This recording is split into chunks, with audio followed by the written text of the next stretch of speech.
Radio Flamme. Bonjour Paul Wood. Bonjour Bridget, comment va la vie? Ça va très bien. Je suis ravie de vous avoir en ligne pour parler avec vous des Beatles et merci beaucoup de répondre à cette interview pour Culture B sur Radio Flamme. Paul, vous êtes le fondateur de We Love You Paul. Comment est née l'idée de créer ce groupe? Écoutez, je suis un grand fan bien sûr des Beatles et tout particulièrement de Paul McCartney et l'envie de faire un tribut, donc de rendre hommage en fait à Paul McCartney m'a amené à développer un groupe avec une histoire à raconter sur l'artiste et j'ai rencontré en effet beaucoup de musiciens de talent qui étaient également passionnés des Beatles et surtout de Paul McCartney parce que c'est quand même lui qui depuis ces 20 ou 30 dernières années a continué à semer les graines de la Beatlemania à travers le monde. Paul Wood, pouvez-vous évoquer les musiciens qui vous accompagnent sur scène? Bien sûr, j'ai en effet, ce sont des gens qui sont d'abord passionnés de cette musique et puis des musiciens de talent parce qu'en fait, la petite différence, même si la musique des Beatles a l'air simple mais difficile à jouer, il faut comprendre qu'avec les années passant, les années 70-80 ont amené en fait beaucoup plus de musicalité, beaucoup plus de difficultés techniques et surtout une production qui nécessite un rendu assez parfait pour être fidèle aux bandes d'origine sonore. Donc les musiciens sont vraiment des musiciens de qualité. Je voudrais citer un peu en premier lieu notre chef d'orchestre qui est Vincent Guibert, qui assure les claviers et du vocal en effet dans le groupe. Et lui, il a pour mission en effet il nous fait un petit peu le chef d'orchestre. Il nous mène à la baguette plus que le batteur et va intégrer en fait tous les sons qu'a pu utiliser Paul McCartney au cours de ces années post-Beatles, notamment avec les Wings et puis plus récemment. Donc, ce qui mène en fait des sons de cordes, des sons spécifiques de violon, différentes orchestrations, parce qu'il y a des cuivres, des cordes, et puis il peut y avoir des sons de mélotron ou autre chose qui ont été faits, utilisés dans la discographie de Paul McCartney. Nous avons à la batterie Nicolas Mathiosiak, qui est un grand fan des Beatles, qui joue d'ailleurs dans d'autres tribus de Beatles et qui connaît parfaitement le répertoire, qui joue divinement bien et qui nous amène en effet sur les bons tempos et le bon rythme sur toute la durée du spectacle. J'ai quelqu'un avec qui je travaille depuis très longtemps qui s'appelle Hubert de Candolle, qui lui également est un grand fan de cette musique et surtout des musiques des 60s, particulièrement McCartney. Et donc, il sera en effet une guitare rythmique qui va assurer également quelques solos pour l'ensemble du répertoire. Et tous ces musiciens chantent. Et je voudrais terminer avec Indrit Mesri, qui lui est un touche-à-tout, qui est en effet compositeur également, mais va jouer de la guitare, de la basse et des claviers. Donc nous allons nous compléter parce que vous savez que souvent sur scène, McCartney a plusieurs rôles. Il va pouvoir, au-delà du chant, être au piano, être à la guitare sèche ou à la basse. Et donc il faut quelqu'un pour le remplacer sur les autres instruments qu'il ne fait pas. Et donc c'est Indrit avec moi qui assureront cette tournante. En fait. Paul, on vous a forcément déjà dit que votre tessiture de voix est proche de celle de Paul McCartney. Oui, un jour, on m'a fait un compliment. On m'a dit que je chantais comme McCartney, mais vieux. Vous l'avez pris comme un compliment, ça va. Oui. Écoutez, moi, ce qui m'a surtout vraiment interpellé avec la musique des Beatles du départ, le premier disque que j'ai pu écouter à l'époque, c'est en effet les parties vocales, et notamment celle de McCartney, qui, même s'il joue les notes les plus graves avec sa basse, violon, c'est lui qui assure les chœurs les plus aigus. Et même dans certains rocks où il est tout seul, sa voix est difficilement imitable, surtout quand il est jeune, il est doué vraiment d'une voix extraordinaire. Sa voix a changé au cours des années. Il a été en effet parfait sur les années 70 avec les Wings. Il avait fait en effet quelques tournées mondiales. Sa reprise dans les années fin 80, début 90 ont montré une maturation de sa voix. Et puis maintenant, en fait, il a une voix qui a vraiment changé. Hélas, c'est vraiment dommage. Mais il a toujours eu un timbre particulier. Donc j'avouerai que j'ai appris l'anglais avec les Beatles. Donc j'ai l'accent peut-être un peu des disques de Liverpool. Et voilà pour ce son de voix. Une question. Paul Wood, je suppose que vous allez au concert de Paul McCartney. Alors j'ai en effet pas mal, j'avoue, dès que j'ai pu, et que j'avais connaissance en effet de la présence de Sir Paul sur Terre, je me suis rué sur les salles de concert. Donc je l'ai vu particulièrement moi je suis en région parisienne, donc bien sûr à à Bercy, il a joué également au Stade de France. L'U-Arena, je pense à la Défense, a été peut-être un de ses derniers shows, que j'ai pas très apprécié parce que le son était vraiment horrible dans cette salle. Mais sinon, je l'ai vu vraiment un certain nombre de fois à Bercy avec des spectacles différents et toujours le même engouement pour le voir et vraiment très agréablement surpris de voir ce public qui, au travers des décennies, était présent, grandissait, mais amenait également de nouvelles générations. Paul Wood, votre meilleur souvenir, ce serait quel moment en particulier? Quelle chanson interprétée par Paul McCartney? Moi, je pense que celui qui m'a le plus marqué, c'est en effet son grand retour, là où j'ai pu le voir dans les années fin 80 à Bercy, où il refaisait ce Get Back Tour qui était là. Et il arrivait après une diffusion de films sur 3 écrans qui avait été orchestré par Charles Aster, vous savez, le producteur des films de Help notamment.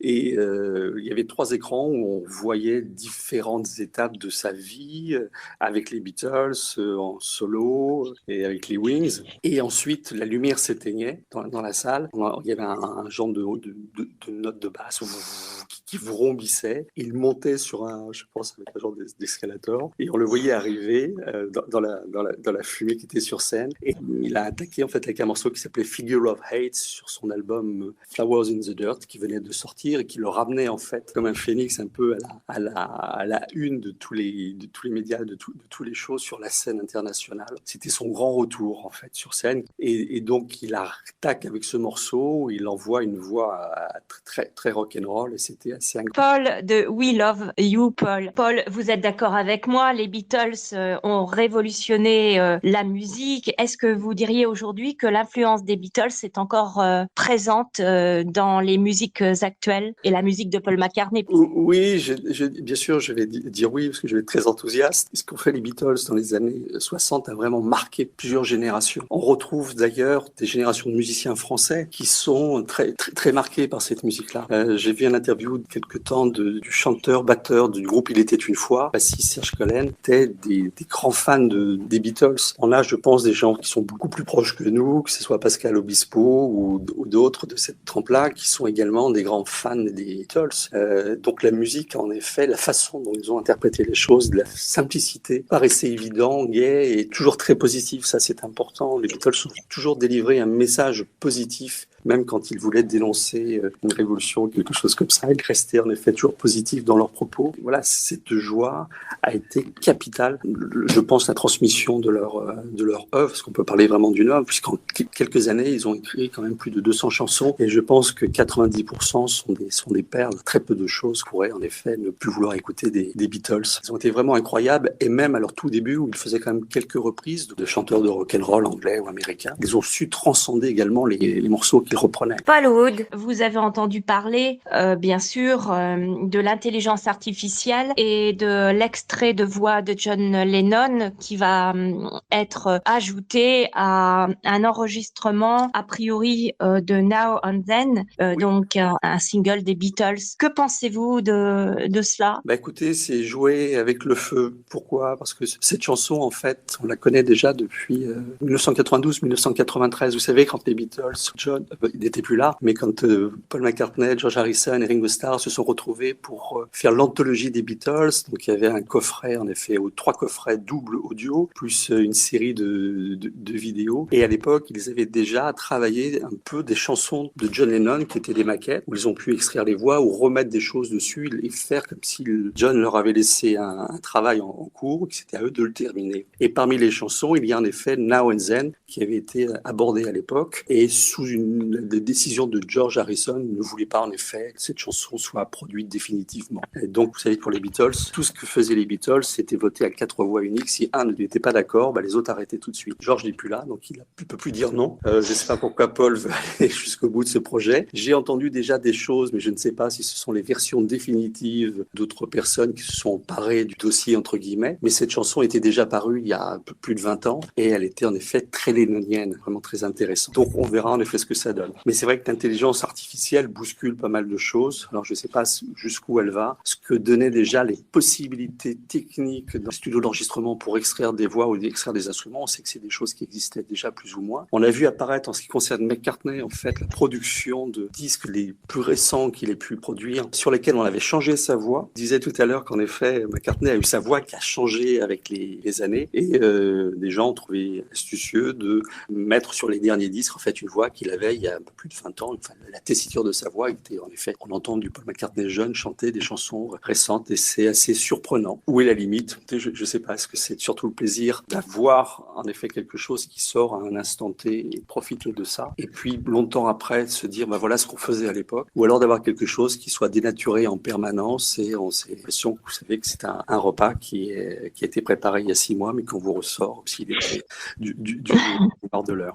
Paul Wood, j'ai envie de vous demander, vous êtes collectionneur? J'ai en effet pas mal de choses, de disques principalement, des livres. Vous avez cité, je vous couvre tout à l'heure sur les créations d'ouvrages en tant qu'historien des Beatles. Jacques est en effet très, très performant sur ce domaine-là. Je connais Dominique Grand-Fils, un certain nombre de gens qui ont écrit des livres sur les Beatles. J'ai bien sûr des disques vinyles, vous savez. Ah oui.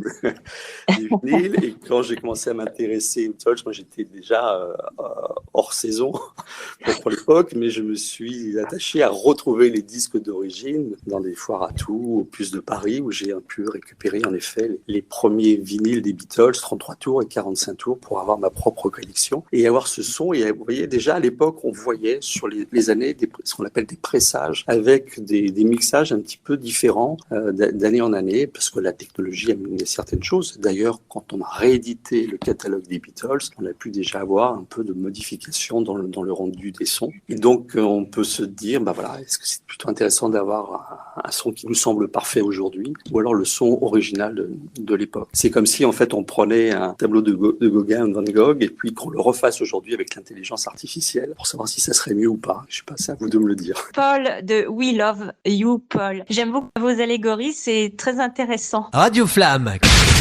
Radio Flamme. Paul de We Love You, Paul. Paul, vous êtes d'accord avec moi, les Beatles ont révolutionné la musique. Est-ce que vous diriez aujourd'hui que l'influence des Beatles est encore présente dans les musiques actuelles et la musique de Paul McCartney? Oui, bien sûr, je vais dire oui, parce que je vais être très enthousiaste. Ce qu'ont fait les Beatles dans les années 60 a vraiment marqué plusieurs générations. On retrouve d'ailleurs des générations de musiciens français qui sont très, très, très marqués par cette musique-là. J'ai vu une interview de quelque temps du chanteur-batteur du groupe Il était une fois, Passy Serge Collen, étaient des grands fans des Beatles. On a, je pense, des gens qui sont beaucoup plus proches que nous, que ce soit Pascal Obispo ou d'autres de cette trempe-là, qui sont également des grands fans des Beatles.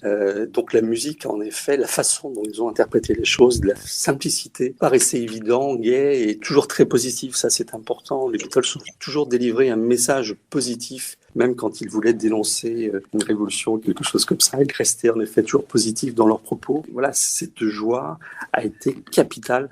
Je pense la transmission de leur œuvre, parce qu'on peut parler vraiment d'une œuvre, puisqu'en quelques années, ils ont écrit quand même plus de 200 chansons, et je pense que 90% sont des perles. Très peu de choses pourraient en effet ne plus vouloir écouter des Beatles. Ils ont été vraiment incroyables, et même à leur tout début, où ils faisaient quand même quelques reprises de chanteurs de rock'n'roll anglais ou américains, ils ont su transcender également les morceaux qu'ils reprenaient. Paul Wood, vous avez entendu parler, bien sûr, de l'intelligence artificielle et de l'extrait de voix de John Lennon qui va être ajouté à un enregistrement a priori de Now and Then, donc un single des Beatles. Que pensez-vous de cela? Bah écoutez, c'est jouer avec le feu. Pourquoi? Parce que cette chanson, en fait, on la connaît déjà depuis 1992-1993. Vous savez, quand les Beatles, John, il n'était plus là, mais quand Paul McCartney, George Harrison et Ringo Starr se sont retrouvés pour faire l'anthologie des Beatles, donc il y avait un coffret, en effet, ou 3 coffrets double audio, plus une série de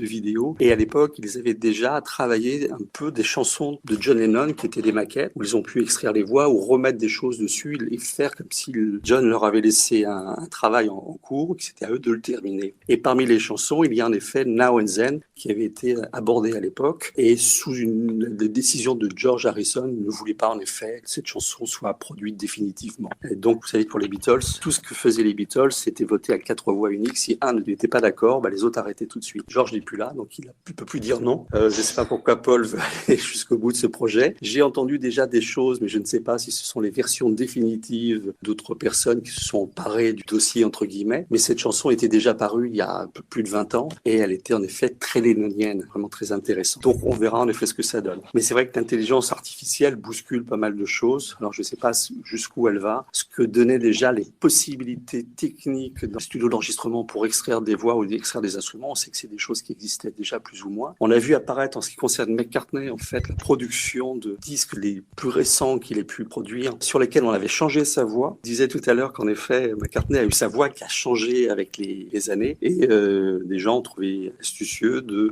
mettre sur les derniers disques en fait une voix qu'il avait il y a un peu plus de 20 ans. Enfin, la tessiture de sa voix était en effet, on entend du Paul McCartney jeune chanter des chansons récentes et c'est assez surprenant. Où est la limite? Je ne sais pas, est-ce que c'est surtout le plaisir d'avoir en effet quelque chose qui sort à un instant T et profiter de ça et puis longtemps après se dire voilà ce qu'on faisait à l'époque, ou alors d'avoir quelque chose qui soit dénaturé en permanence et on a l'impression que vous savez que c'est un repas qui a été préparé il y a 6 mois mais qu'on vous ressort s'il est du bord de l'heure. Paul Wood, j'ai envie de vous demander, vous êtes collectionneur? J'ai en effet pas mal de choses, de disques principalement, des livres. Vous avez cité Jacques Vaucouf tout à l'heure sur les créations d'ouvrages en tant qu'historien des Beatles. Jacques est en effet très, très performant sur ce domaine-là. Je connais Dominique Grand-Fils, un certain nombre de gens qui ont écrit des livres sur Beatles. J'ai bien sûr des disques vinyles, vous savez. Ah oui.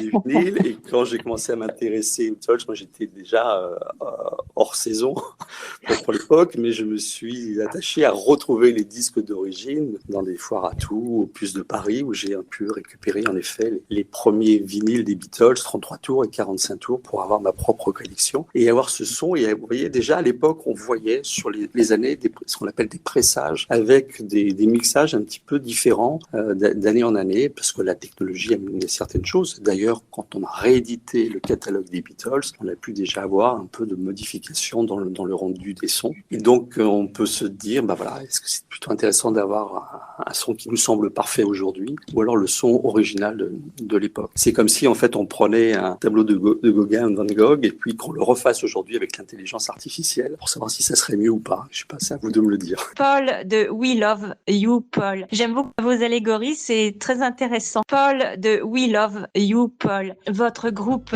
retrace la carrière musicale de Sir Paul McCartney. Comment faites-vous les sélections? Oui, comment choisissez-vous la nouvelle chanson que vous allez interpréter sur scène? J'avoue que c'est très difficile. Alors, soit c'est un coup de cœur récent, mais on a en général une ouverture d'un peu plus de 2 heures de spectacle. Et donc, c'est difficile de retraduire, en effet, toute la carrière de Paul depuis le début des années 60 jusqu'à aujourd'hui. Donc, en effet, il y a une sélection qui se fait sur différents titres. Alors, on sait que certaines personnes, le grand public attend toujours les titres phares, et c'est ce qui se passe également dans les concerts de McCartney, c'est qu'on retrouve souvent d'année en année les mêmes chansons. Il rechantera Hey Jude, je pense à l'infini tant qu'il le pourra, parce que c'est un moment de partage avec son public qui est très attendu. Pour nous, en effet, il y a quelques chansons, quelques titres des Beatles. On essaie d'être sur des titres plutôt rock. On jouera des chansons comme Drive My Car, comme Got to Get You Into My Life. Et puis, on va pouvoir également, si on a besoin, sur des rappels, on a en effet beaucoup de titres dans notre besace qu'on n'interprète pas régulièrement, mais qu'on connaît qu'à la limite tous par cœur, du style Can't Buy Me Love, I Saw Her Standing There, enfin des grands rock de McCartney. Et puis, sur la période des Wings, les années 70, c'est un autre type de répertoire, puisqu'on va pouvoir interpréter des chansons de son album qui a peut-être été le plus reconnu à l'époque, qui s'appelle Ben on the Run. On chantera des chansons, Ben on the Run, Jet, qui ouvrait en effet ce disque-là.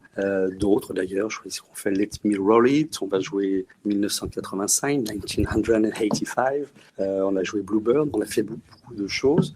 On va jouer également des titres de l'album précédent, qui s'appelait Red Road Speedway. Nous avions My Love, qui a été vraiment un grand slow, un grand titre qui a traversé les temps, mais également un morceau qui est beaucoup plus rare, qui est Big Barn Bed, qui ouvrait cet album-là, qui est beaucoup plus rock. Et voilà, on va rejouer bien sûr des titres de son premier album. Vous venez juste de quitter les Beatles. Vous vous souvenez, cet album qui s'appelait tout simplement McCartney, avec des petites cerises rouges en effet sur une nappe blanche, et dans lequel on va retrouver Junk, qui était une magnifique ballade qu'il avait déjà testée d'ailleurs avec son ami John.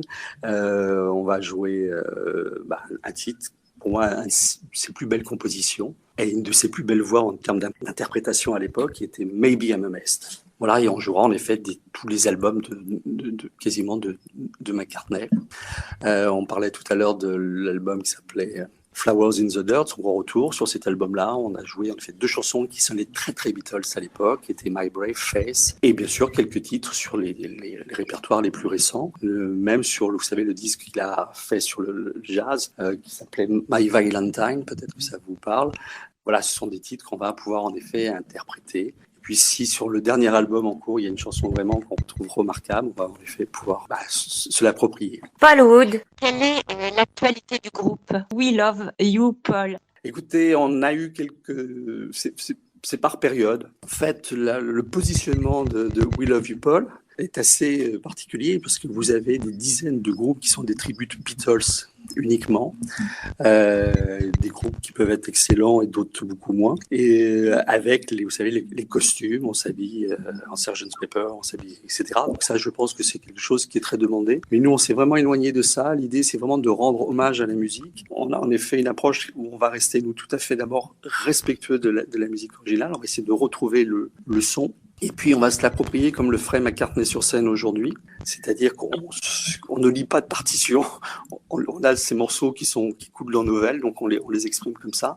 Et ça va lier d'ailleurs un contact très fort avec le public, puisqu'il voit que le groupe joue live et qu'il prend du plaisir. Et donc, ce plaisir, on le prend vraiment. Les gens qui sont en face le reçoivent et ils nous renvoient leur sourire. Et donc, c'est une boucle sans fin, mais c'est quelque chose qui marche très, très bien. Voilà, qu'est-ce qu'on pourrait dire? Question que je me pose. Quand on parlait, vous savez, tout à l'heure de l'impact des Beatles sur les musiciens, mais je crois que ça a touché également d'autres secteurs d'activité. Un secteur qui me semble en effet avoir vraiment emprunté aux Beatles, c'est la publicité. Essayer de raconter des histoires simples en très peu de temps et qui soient très claires et compréhensibles par les gens. C'est un peu la recette qu'ont fait les Beatles à l'époque.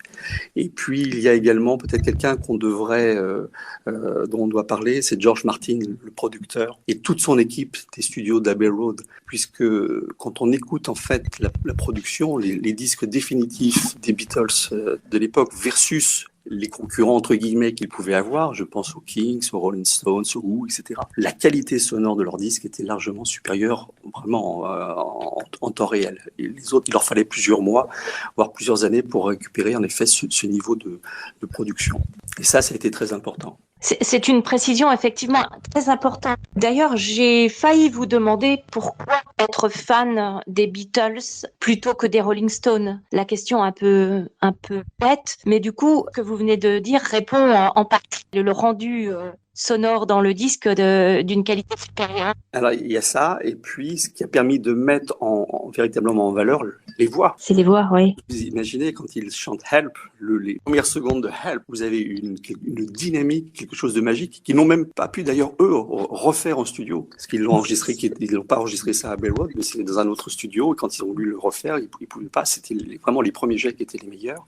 Mais il y avait en effet ce mariage des voix qui était incroyable, et bien sûr, Lennon, voix unique, George qui avait une complémentarité avec ses 2 frères, Paul et John, puisqu'il pouvait avoir une voix plutôt grave, voix un petit peu aiguë, et puis Paul qui a vraiment cette voix complètement incroyable. Quand on écoute un disque des Beatles, vous avez plusieurs chansons de Paul McCartney, et prenez Revolver, des chansons qui sont un peu rock comme Got to Get You Into My Life, ou des chansons douces comme Here's and Everywhere, d'autres titres. Il a des voix qui sont différentes. Donc ce qui fait que vous avez sur le disque 4 chanteurs, parce que même Ringo Starr avait une chanson ou 2 pour lui, pour chanter sur le disque, avec son timbre très particulier. Vous aviez John Lennon, George Harrison, et vous aviez un melting pot de plusieurs Paul McCartney, ce qui faisait que vous aviez un disque qui était unique, avec l'impression d'avoir plein de chanteurs. On peut pas s'ennuyer. Chaque chanson, en effet, a retrouvé une âme différente, notamment grâce à la partie vocale. Merci, merci, merci beaucoup, Paul. On sent la passion dans vos propos. Et c'était donc l'interview de Paul du groupe, du Tribute Band We Love You, Paul. Merci beaucoup, Bridget. À très bientôt. Voilà, donc c'était Paul Wood sur Radio Flamme. Je vous souhaite un excellent été. Radio Flamme.